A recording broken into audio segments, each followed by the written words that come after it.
Hello everyone. তো কদিন ধরে আমার একটু ডিস্টার্ব চলছে। অ্যাকচুয়ালি আমার মা হসপিটালে ভর্তি, কথাটা আগেও বলেছি। তো সেই জন্যে আমি অফিস ভিজিট করতে এখন পারছি না। কখন যাব কোনো ঠিক নেই, কারণ মাকে হসপিটালে একবার রিলিজ করবে কিনা আমি দেখে তারপরে যাব। সেই জন্য গোল্ড অ্যান্ড সিলভার প্রাইস আপডেটটা আমি এখান থেকে দিয়ে দিয়েছি। তো প্রথমে আসি 24 ক্যারেট ফাইন গোল্ডের price. 24 carat fine gold 98,400 rupees per 10 gram, 98,400 টাকা প্রত্যেক 10 গ্রাম পাকা সোনার দাম। 22 carat hallmark gold price 94,100 rupees per 10 gram, 94,100 টাকা প্রত্যেক 10 গ্রাম 22 ক্যারেট হলমার্ক গোল্ডের প্রাইস।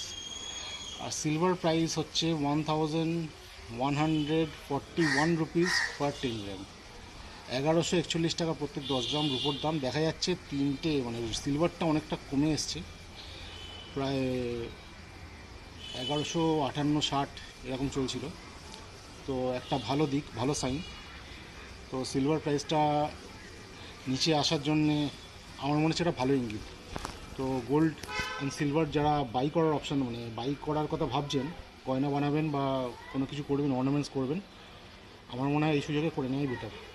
তো আজকের গোল্ড অ্যান্ড সিলভার প্রাইসে এত অবধি। তো কালকে আবার আসছে নতুন গোল্ড অ্যান্ড সিলভার প্রাইস নিয়ে। Thank you.